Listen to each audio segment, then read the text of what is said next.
Seja bem-vindo ao primeiro episódio da Botucatu Misteriosa, a série de vídeos do Jornal Audácia que apresenta as histórias sobrenaturais mais intrigantes da nossa cidade. No vídeo de hoje, confira os relatos do botucatuense José Osvaldo Guimarães, presidente da Associação Nacional de Criadores de Sacis. Vou te contar um pouco sobre a história da Associação Nacional dos Criadores de Saci e um pouco do quanto ela coletou de informações nesse Botucatu assombrado, esse Botucatu diferente, esse Botucatu misterioso. A associação nasceu lá nos anos 70, 80 e ela reunia as pessoas que iam criar o saci lá na mata mesmo, o saci de verdade lá na mata. E quando a gente estava fazendo isso, a gente descobriu que a gente estava criando saci, registrou a associação e muitas pessoas perguntavam para a gente como criar. Então a gente falou assim, olha, além de criar aqui na mata, como a gente faz, preservar,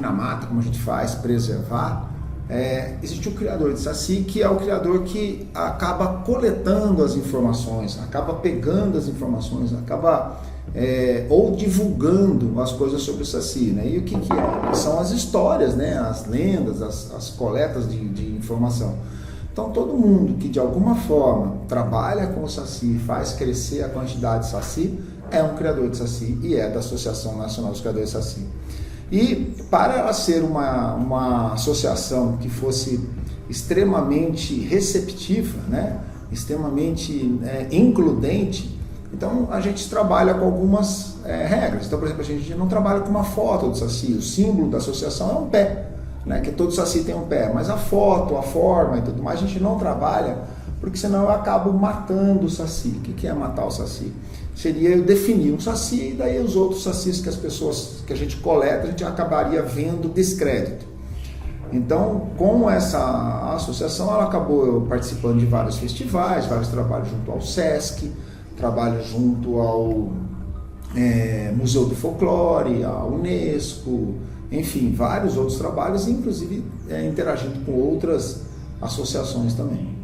Nesses festivais, nesses encontros, a gente sempre encontrava as pessoas que vinham contar as histórias.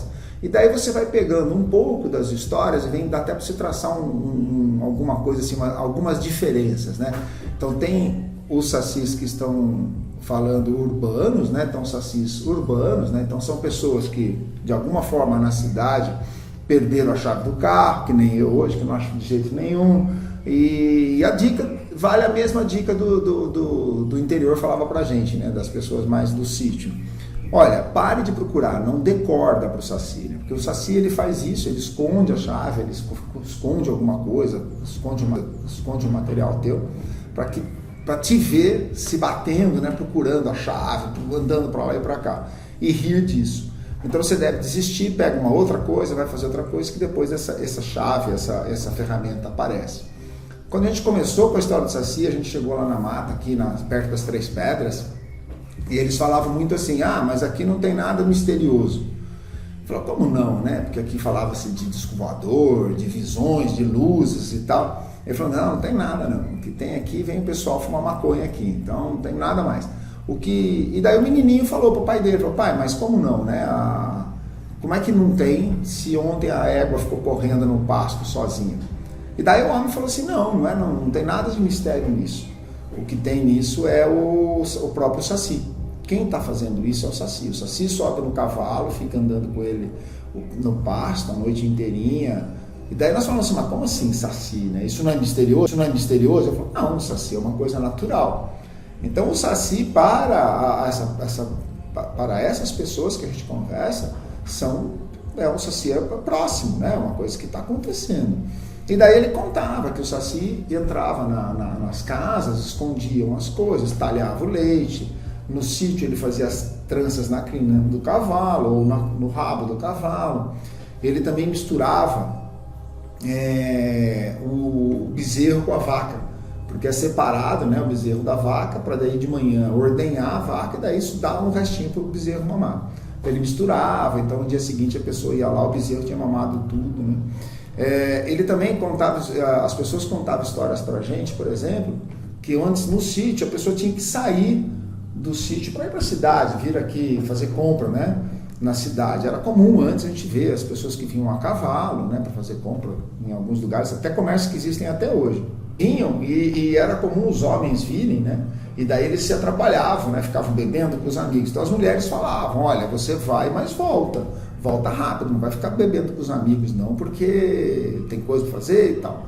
E daí o homem voltava. E eles sempre contavam a história, né, alguns contavam a história de que quando eles estavam voltando, o Saci subia na traseira do cavalo, né, na garupa do cavalo, e de alguma forma assumia o controle do cavalo. Então a história que o homem contava é que ele chegava atrasado, não era porque ele tinha ficado bebendo com os amigos, mas é porque o cavalo tinha sido controlado pelo Saci, e o Saci tinha feito ele perder o caminho, demorado muito para voltar. Então, uma senhora daqui, a Madalena, ela contava uma história de que a avó dela tinha mandado numa dessas idas do marido, né? Então ela pediu para o marido comprar linhas e agulhas para costurar as camisas dele, porque ia chegar a visita da sogra e tal. E ele chegou e ela falou assim, ela falou assim, cadê minhas linhas, né? E ele falou assim, tá no alforje, tá naquela bolsa lateral do cavalo. E daí ela foi procurar e não achou. Daí ela falou assim, você esqueceu, teve uma briga e tudo mais. E no dia seguinte ela encontrou todas as linhas fora do alforje, mas em formas de trança num arbusto. Então esse era um relato que ela contava sempre, que diz que o Saci fazia isso para brincar, né? Então, aliás, todos os relatos que a gente ouvia do Saci são de alguma forma uma traquinagem, uma brincadeira, uma coisa desse tipo. E o próprio comportamento, né, do homem na zona rural, né, era bem diferente, né, porque assim, o homem, ele era o corajoso, ele enfrentava onça, enfrentava bandido, ele não tinha medo de nada. Mas quando vinha algo que era misterioso, ele se escondia atrás da mulher. Então ele estava lá na casa dele, chegava uma onça, ele saía lá fora, enfrentava a faca, enfrentava tiro, fazia o que fosse. Chegasse um ladrão também. Mas quando ele via que era algo assim misterioso ou assombroso, né, ele se escondia atrás da mulher. E não era por covardia, né? Eles diziam que não era covardia, que era porque a mulher sempre tinha uma medalhinha benta, um terço, um Agnus Dei. Então isso era a inteligência dele, né? Ele se escondia atrás da mulher para afastar o mistério. Embora as pessoas digam que fosse um pouco de covardia, mas não era não. Os relatos, por exemplo, é o seguinte, aqui tinha um garoto que contava pra gente que quando ele era pequeno, ele não sabia nem sabia o que era Saci, mas ele estava andando no mato perto dos pais, e daí ele foi convidado por um negrinho, e que esse negrinho levou brincando com outras crianças e tudo mais, brincaram em volta de uma fogueira, brincaram muito, tomaram conta dele, no sentido de zelar por ele, cuidaram bastante dele, e depois trouxeram ele de volta para a família e pronto. E ele contava para a mãe o que ele tinha visto, que ele tinha brincado, que tinha os mais velhos, que tinham cuidado dele e tudo mais. E daí a mãe falou assim, mas isso é Saci, né, que tinha feito isso com ele. Mas ele mesmo falava o seguinte, que nessa época ele nem sabia o que era Saci, então como é que ele ia imaginar uma coisa que ele nem sabia? Então essa era uma história. Aqui também tinha, na região de Pardinho, uma família que foi sair, trabalhar na roça, deixou a criança num canto e foram carpindo e não achavam mais a menina. Voltaram e não acharam mais a menina, não achavam mais, e daí procuraram, acharam ela no meio de um arbusto que era muito espinheiro, com muito espinho. E a criança estava lá no meio, com um cobertorzinho, toda arrumadinha, sem nenhum arranhão, mas de alguma forma ela tinha entrado, né, tinha sido colocada. E daí viram que tinha um bicho perto, um onça ou alguma coisa assim. Então, que o Saci tinha colocado a criança no meio dessa toceira de espinho, que era uma forma da criança estar protegida desse animal. Então, essas assim, daí você vai para o urbano, né? Então, pessoas contando que crianças que falam que fizeram o trabalho de escola e a hora que foram entregar não estava pronto o trabalho de escola, o Saci tinha pego. Então, e quando você pega essas histórias, né, eram histórias muito para educar as crianças, né? Então você pega o nosso folclore, ele tem um monte desses relatos que podem ser tanto, né, da visualização mesmo das pessoas, quanto a experiência, né, da vida delas, né, quanto pode ser colocado como um fator de educação, Então o folclore era muito usado para isso. Ó, não vai sair na rua porque o homem do saco pega você, não vai ficar sozinho no banheiro fazendo bagunça que a loira do banheiro vai aparecer, não vá para tal lugar que Deus castiga. Então tinha um monte dessas coisas, né? Então e com isso a gente acabou até com as viagens da associação e tudo mais. A gente acabou trabalhando junto às vezes com outras associações. Então associações do lobisomem. Então, uma associação que tem em Joanópolis, é uma associação onde é bem forte na cidade. Tinha lá uma pesquisadora, uma historiadora, que fez um trabalho bem grande no Museu do Folclore, e que ela fez um trabalho sobre a saga, né, do lobisomem. Então, por que o lobisomem andava a 7 igrejas? Então, ele tinha uma saga a cumprir. É bem diferente do lobisomem americano. Então a história do lobisomem é bem interessante também. A gente conheceu a Associação Nacional dos Criadores de Mula Sem Cabeça, que é bem legal também, é da Serra do Caraça, então eu não me lembro direito da cidade, e essas na divulgação da Associação Nacional dos Criadores de Saci. A Associação Nacional dos Criadores de Saci, ela nasce no estatuto dela, vem bem claro, que é o seguinte, nós não criamos no sentido de prender, reproduzir, nada disso. A ideia da associação é realmente fazer crescer no sentido de aumentar a quantidade do saci, aumentar a quantidade dele, o mundo dele, né? Isso que a gente imagina. Então é muito zelar, né? Criar pelo zelar. Zelar pelo saci real, pelo saci histórico, por todas as lendas. Então com isso a gente acabou se envolvendo bastante com esses relatos, né? Então tem sempre... E uma das coisas que a gente percebe é o seguinte, né?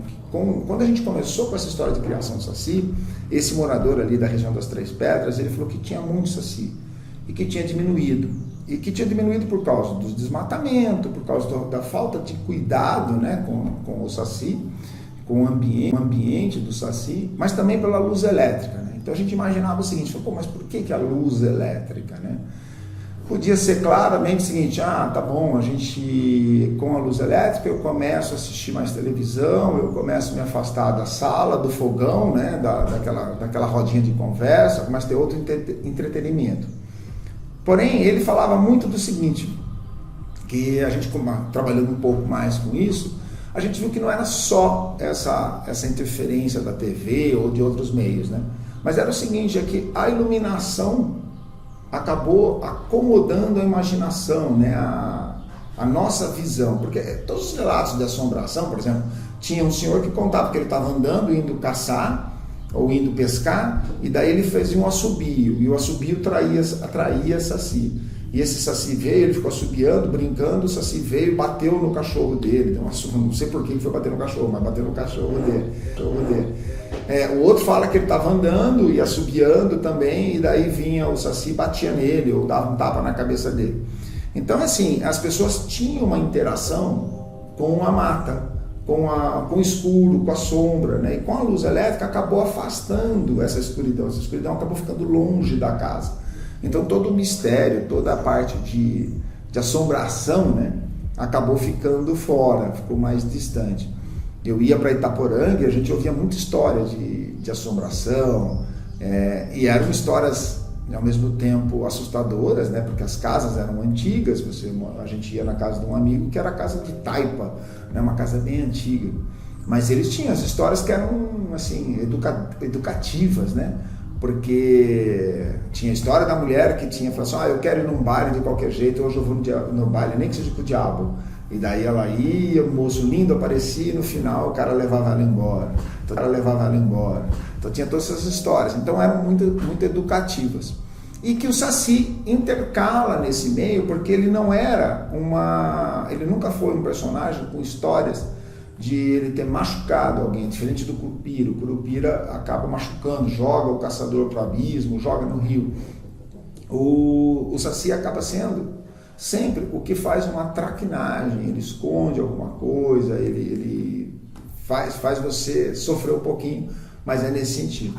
Então a associação, ela nasceu principalmente para isso, né? Para reunir essas informações e trabalhar com essa parte da cultura, né? Que a gente participou dos festivais, participou dessas reuniões da Unesco, discussões sobre o Dia do Saci e tudo mais. Então acho que essa foi a ideia da associação para a gente. E esse foi o relato do botucatuense José Oswaldo Guimarães, mais um morador da Botucatu.